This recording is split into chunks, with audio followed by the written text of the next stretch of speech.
খোলা পণ্য ওঠানামায় চট্টগ্রাম বন্দরে এবার প্রবৃদ্ধি হতে পারে 16.19।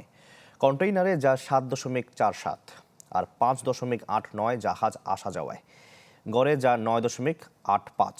ইতিমধ্যে আগের বছরের সব অর্জনই ছাড়িয়ে গেছে দেশের প্রধান সমুদ্র বন্দর, যার সম্মিলিত প্রচেষ্টার ফল বলছেন অংশীজনরা। সমুদ্র বন্দরের সার্বিক কার্যক্রমের মূল তিনটি ধারা হলো জাহাজ যাতায়াত এবং কন্টেইনার ও খোলা পণ্যের ওঠানামা। এসবই ইঙ্গিত বহন করে বন্দর এগুচ্ছে নাকি পিছিয়ে পড়ছে। চলতি বছরের ২০ দিনের মতো বাকি থাকতেই চট্টগ্রাম বন্দর ভেঙেছে আগের অর্থ বছরের সব রেকর্ড।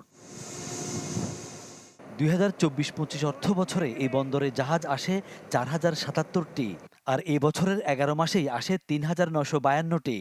চলতি জুনে আনুমানিক ৩৬৫টি সহ এই সংখ্যা দাঁড়াতে পারে ৪,৩১৭তে। কন্টেইনার হ্যান্ডলিংয়ে আশা জাগাচ্ছে আরও বেশি প্রবৃদ্ধি।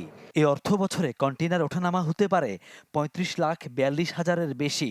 গত বছর যা ছিল ৩২,৯৬,০০০। সবচেয়ে বড় অর্জন হতে যাচ্ছে খোলা পণ্যে।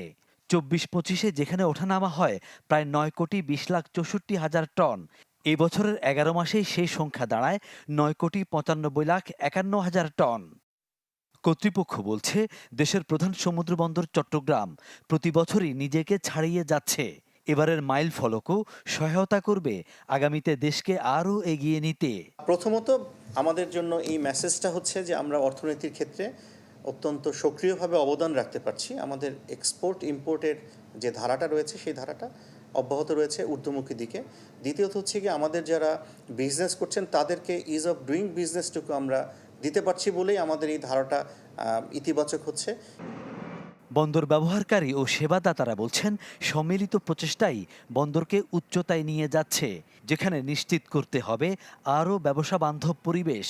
এই ধারা যদি অব্যাহত রাখে তাহলে আমাদের জন্য আগামীতে যে চ্যালেঞ্জগুলো আছে সেই চ্যালেঞ্জ মোকাবেলা করা, বিশেষ করে আমদানি রপ্তানিকারকের যে চ্যালেঞ্জগুলো আছে, আমাদের বাংলাদেশ থেকে দ্রুত আমদানি পণ্য দেশে আসা এবং দ্রুত রপ্তানি পণ্যগুলো এখান থেকে জাহাজীকরণ করার যে ব্যবস্থাপনাগুলো, এগুলো কিন্তু সুস্পষ্টভাবে কিন্তু তার বার্তা বহন করবে।